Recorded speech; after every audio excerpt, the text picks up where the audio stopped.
ಮನುಷ್ಯ ಯಾವಾಗ ಕೆಡ್ತಾನೆ ಅಂದ್ರೆ ಸಾಲ ಆದಾಗಲ್ಲ, ರೋಗ ಬಂದಾಗಲ್ಲ, ಅಧಿಕಾರ ವಂಚಿತನಾದಾಗಲ್ಲ, ಕೇಡತನ ಬಂದಾಗ ಕೆಡ್ತಾನೆ ಅಂತ. ಅವಾಗ ಕೆಟ್ಟ ಅಂತ. ಇನ್ನೊಬ್ರು ಹಾಳಾಗಬೇಕು, ಇನ್ನೊಬ್ರ ಮನೆ ನಾಶವಾಗಬೇಕು, ಅವ್ರ ಅಣ್ಣ ತಮ್ಮದ್ರ ಗುದ್ದಾಡ್ಬೇಕು, ಹಿಂಗೆಲ್ಲ ಅನ್ಕೋತೀವಲ್ಲ, ಆ ಕೆಟ್ಟು ಅಂತ. ಕೇಡುಗತನಕ್ಕೆ ಕೂಡಿತು ದುರ್ಬುದ್ಧಿ,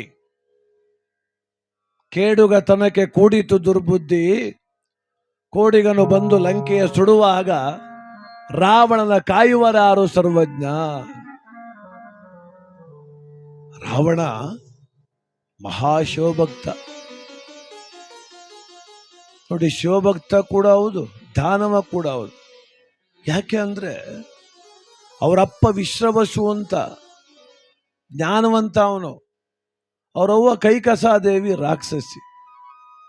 ಈತಗ ಅವನ ಗುಣನೂ ಬಂದದ್ದು, ಆತಗ ಅಪ್ಪನ ಗುಣನೂ ಬಂದದ್ದು, ಅವನಿಗೆ ಇಬ್ಬರು ಗುಣನೂ ಬಂದ. ಮಹಾಬ್ರಾಹ್ಮಣ ಅಂತಾರೆ ರಾವಣೇಶ್ವರನನ್ನ.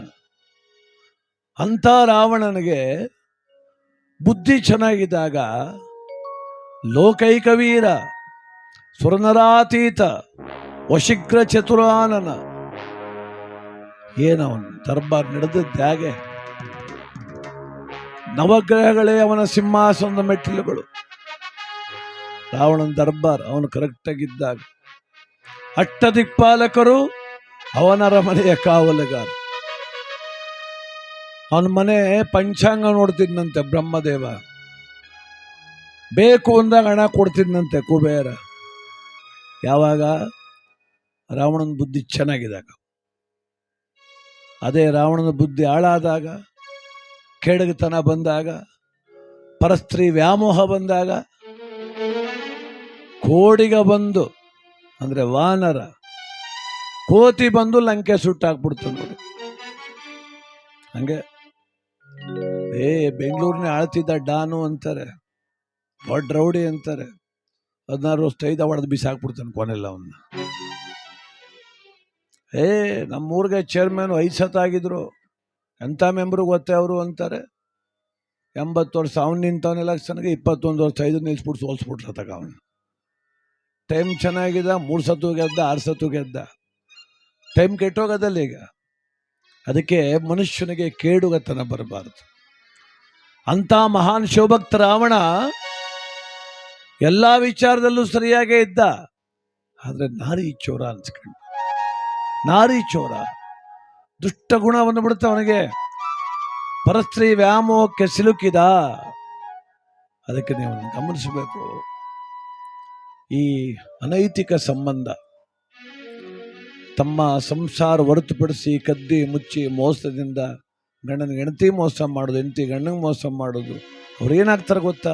ಅದೃಷ್ಟಹೀನರಾಗ್ತಾರೆ. ಅದೃಷ್ಟಹೀನರಾಗ್ತಾರೆ. ಬರುವಂತ ಅದೃಷ್ಟ ಲಕ್ಷ್ಮಿ ಏನ್ ಬೇಕಾದ್ರೆ ಸಹಿಸ್ತಾಳಂತೆ, ಈ ಅನೈತಿಕತೆ ಸಹಿಸೋದಿಲ್ಲ. ಅದಕ್ಕೆ ರಾವಣನನ್ನೂ ಕೂಡ ಸಹಿಸಲಿಲ್ಲ. ಅದೊಂದು ವಿಚಾರ ಬಿಟ್ರೆ ರಾವಣ ಶ್ರೇಷ್ಠ ಕಣ್ರಿ.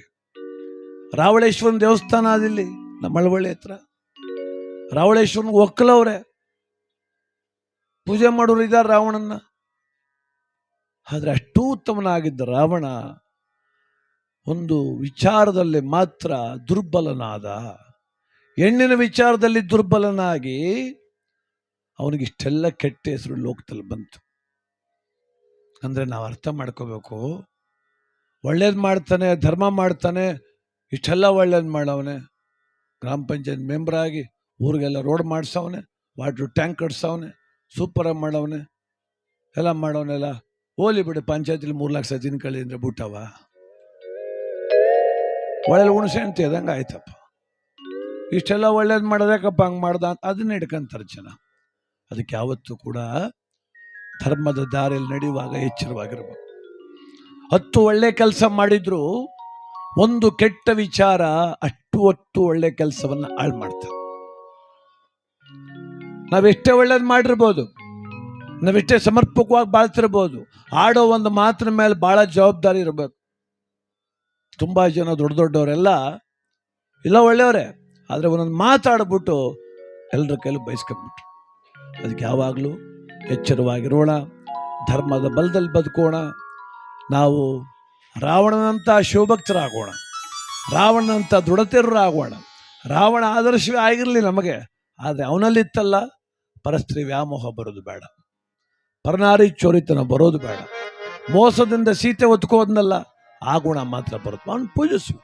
ರಾವಣನ ಕೆಲವು ವಿಚಾರಗಳನ್ನು ನಾವು ಸ್ವೀಕಾರ ಮಾಡಬೇಕಾಗ್ತದೆ.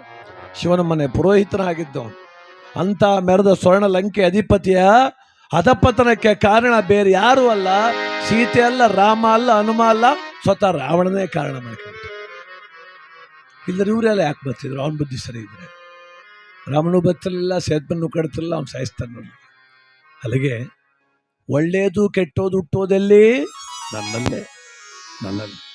ಅದಕ್ಕೆ ಒಳ್ಳೆಯದೇ ಹುಟ್ಟಲಿ, ಕೆಟ್ಟದ್ದು ದೂರ ಇಡೋಣ, ಆಲೋಚಿಸೋಣ, ವಿಯೋಚಿಸೋಣ. ಕೇಡುಗತನವನ್ನು ಖಂಡಿತವಾಗಿ ನಾವೆಲ್ಲರೂ ಕೂಡ ದೂರ ಇಡೋಣ.